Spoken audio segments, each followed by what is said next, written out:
Film diperlihatkan sebuah bus yang sedang membawa para tahanan. Satu persatu tahanan pun memperkenalkan namanya. Kemudian sang pemeran utama di film ini pun memperkenalkan namanya. Namanya adalah Ricky. Penyebab Ricky masuk penjara adalah karena ia membunuh orang yang ingin memperkosa pacarnya dan menyebabkan pacarnya meninggal dunia. Tetapi saat ingin masuk, tiba-tiba alat pendeteksi berbunyi dan membuat para sipir kebingungan. Mengapa alarm berbunyi padahal Ricky tidak membawa benda apapun di tubuhnya? Saat diperiksa lagi, ternyata ada beberapa peluru yang bersarang di tubuhnya. Saat sang sipir bertanya mengapa ia tidak mengeluarkan peluru itu dari tubuhnya, Ricky pun menjawab kalau itu untuk kenang-kenangan. Keesokannya saat pagi hari, ada seorang pria tua yang sedang menggosok gigi. Tiba-tiba ia didatangi oleh pria besar yang bernama Samuel, dan ia langsung mencapakan pria tua tersebut. Padahal pria tua tersebut akan bebas dalam beberapa hari lagi. Namun para napi lainnya sering menghajarnya. Namun tiba-tiba Ricky muncul dan menyenggol Samuel dan membuat Samuel terjatuh. Anak buahnya yang ingin menghajar Ricky langsung mengurungkan niatnya saat ia melihat wajah Ricky yang sangat marah atas kelakuan mereka tadi. Singkat cerita, Pak Tua tadi tidak kunjung dibebaskan oleh para sipir di penjara itu. Karena jika kalau ia ingin bebas, maka ia harus mendapatkan izin dari napi yang berkuasa di penjara itu. Karena frustasi, ia pun mengakhiri hidupnya. Ricky yang melihat Pak Tua tadi pun sangat bersedih atas kematiannya. Keesokannya saat Ricky sedang mandi, tiba-tiba ada seorang napi berbadan besar menghajarnya dan membuat Ricky sampai terpental. Ternyata pria itu disuruh oleh Samuel untuk membunuh Ricky. Hanya satu pukulan saja, pukulan Ricky sampai membuat perut orang itu bolong dan tewas seketika. Ternyata Ricky dari kecil sudah memiliki kekuatan super sehingga ia dengan mudahnya melawan pria itu. Lalu Ricky dihampiri dengan pria yang nampaknya cukup kuat. Pria itu bernama Oscar. Oscar mengatakan kepada Ricky kalau ia harus tunduk kepadanya dan jangan membuat masalah. Karena kejadian itu, Ricky pun dibawa ke ruangan asisten kepala sipir yang bernama Musang untuk mendapatkan hukuman. Musang juga mengambil beberapa info dari Ricky dan juga foto pacar Ricky yang telah meninggal. Saat Ricky ingin mengambil foto itu, tiba-tiba tangan Ricky dibacok dengan tangan bajak laut miliknya. Ia sempat dihajar beberapa kali oleh Musang. Seketika Ricky teringat dengan wajah kekasihnya dan mengamuk di tempat itu. Namun Ricky tidak ingin membunuhnya dan mengambil kembali foto kekasihnya tersebut. Bukan hanya jago bela diri, Ricky juga hebat dalam bermain seruling. Karena dulunya Ricky adalah mahasiswa musik. Di saat ia memainkan seruling, ia pun teringat masa-masa indahnya dengan kekasihnya itu. Keesokannya Musang menyuruh Oscar untuk membunuh Ricky. Namun di sisi lain, setelah kematian Samuel, anak buahnya Samuel yang bernama Rocky hampir dibunuh oleh para napi lainnya untuk membalaskan dendam mereka kepada Rocky. Dan di sini Andrew sangat berambisi untuk membunuh Rocky. Kemudian Oscar datang dan mengatakan bahwa yang berhak menghukum para napi di sektor utara adalah dirinya. Karena melawan, Oscar pun membunuh Andrew di depan para napi lainnya sebagai contoh agar tidak ada lagi orang yang berani melawannya. Lalu Oscar membawa napi itu ke lapangan dengan tujuan untuk memancing Ricky untuk menyelamatkannya. Benar saja, kemudian datanglah Ricky menemui Oscar. Pertarungan pun terjadi, namun Ricky tidak mau membalas. Ricky meminta Oscar untuk melepaskan Andrew dulu. Karena Oscar tak mau, akhirnya Ricky pun melawannya. Namun Oscar bermain curang dan mengeluarkan sebuah pisau. Ia pun berhasil membuat mata Ricky terluka dan membuat tangan Ricky lumpuh dengan pisaunya. Saat terjatuh, Ricky tak sengaja menemukan sumber air dan memecahkannya. Ia pun langsung membersihkan matanya. Hanya dengan satu pukulan membuat mata Oscar keluar. Dan Oscar pun tewas. Para napi yang marah atas perbuatan Oscar mencoba untuk menyerang Musang. Namun tiba-tiba muncul 3 orang terkuat yang memimpin sektor. Yang pertama adalah Logan, ketua dari sektor barat.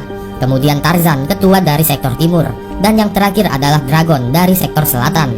Namun Ricky meminta para napi lainnya berhenti dan langsung membawa mayat Andrew dari tempat itu. Setelah kematian Oscar, asistennya yang bernama Shinji kini sendirian. Untuk mengisi kesepiannya, dia mencoba meniru kebiasaan Ricky memainkan musik dengan selembar daun. Ricky yang melihatnya mencoba untuk mengajari Shinji. Namun betapa terkejutnya Ricky saat melihat lidah Shinji yang sudah terpotong. Kemudian Ricky pun memberikan Shinji seruling miliknya agar Shinji tetap bisa memainkan musik. Dan hal itu membuat Shinji sangat senang atas pemberian Ricky. Saking senangnya, Shinji kemudian memberikan sebuah bunga opium kepada Ricky. Bunga itu sejenis tanaman terlarang seperti ganja. Ricky pun sangat terkejut kalau ada bunga seperti itu di dalam penjara. Di sisi lain, Logan melihat mereka berdua dari balik bayang-bayang. Kemudian Shinji dipanggil oleh 3 penguasa untuk dihukum karena ia telah membocorkan rahasia ladang opium ke Ricky. Tetapi kalau ia tidak mau dihukum, Shinji harus membunuh Ricky. Tetapi saat itu Shinji tak mau, sehingga Shinji pun disiksa sampai Shinji tewas. Ricky yang melihat wajah Shinji pun bersedih sekaligus marah kepada orang yang membunuh Shinji. Kemudian Ricky pun membakar ladang bunga opium di sektor barat, dan hal itu membuat Logan sang penguasa sektor barat sangat marah. Perkelahian pun terjadi. Di tengah-tengah pertarungan, Dragon datang untuk membantu Logan. Saat Ricky ingin dihabisi oleh Logan dan Dragon, kemudian Tarzan datang, lalu membawa pergi Ricky dengan alasan ia ingin berduel 1 lawan 1 dengan Ricky sebelum Ricky dibunuh. Di sini Tarzan membawa Ricky ke sebuah ruangan dan mereka pun berduel di tempat itu. Tiba-tiba banyak cairan semen sehingga membuat Ricky dan Tarzan tenggelam dalam semen itu. Hal itu dilakukan untuk membunuh Ricky. Untung saja Ricky dapat lolos sekalian menyelamatkan Tarzan. Namun upaya itu terhenti karena semen yang menyelimuti Ricky segera mengeras dan membuat ia tidak bisa bergerak lagi. Singkat cerita, ketua sipir pun datang dengan anaknya, dan saat anaknya ingin berlari tak sengaja ia terjatuh. Ketua sipir pun bertanya siapa orang yang meletakkan karpet itu, karena hal itulah membuat orang yang menyiapkan karpet tersebut harus kehilangan matanya. Kemudian Musang memberitahu ketua sipir tentang ladang opium kalau ladang tersebut telah musnah. Ketua sipir yang mengetahuinya langsung kejang-kejang sakit jantung. Ia pun langsung meminum obatnya. Lalu ketua sipir langsung menemui Ricky. Terlihat Ricky sedang ditahan di suatu sel dengan tangan dirantai. Lalu saat ketua sipir ingin mendekatinya, tiba-tiba Ricky terbangun dan langsung menarik ketua sipir. Tiba-tiba datang Tarzan untuk menghajar Ricky, tetapi Ricky dapat mengalahkan Tarzan.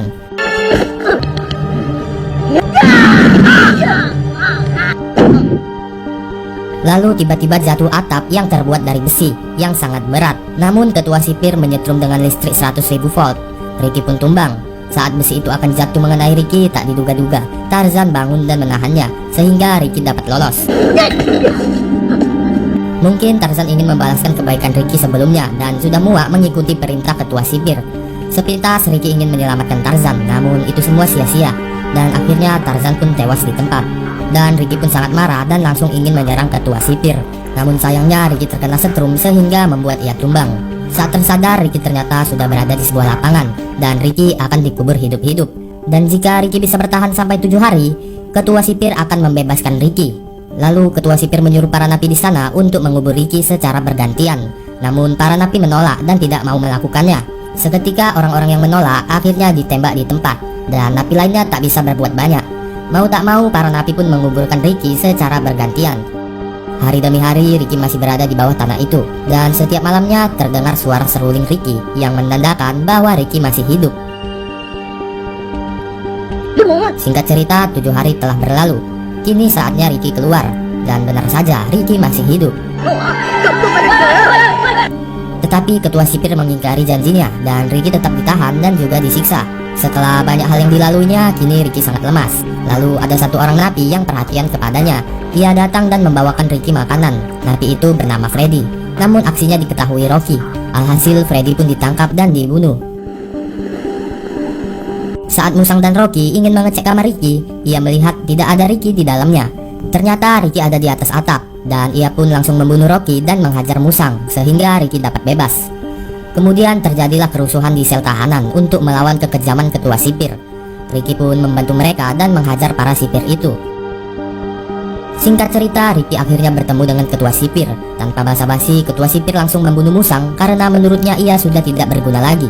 Di saat bersamaan datanglah Logan dan Dragon, tetapi mereka berdua kalah oleh Ricky.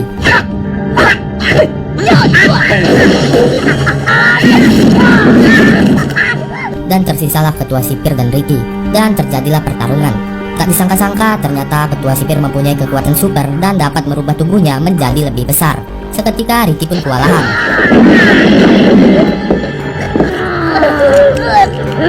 Namun karena kecerdikannya Ricky, akhirnya Ricky pun bisa mengalahkan ketua sipir dan memasukkannya ke dalam penggiling daging, sehingga ketua sipir pun tewas. Setelah itu Ricky pun keluar dan memukul sebuah tembok yang besar dengan tangannya. Seketika tembok itu pun roboh, dan akhirnya Ricky pun bisa keluar dari penjara itu, dan film pun selesai.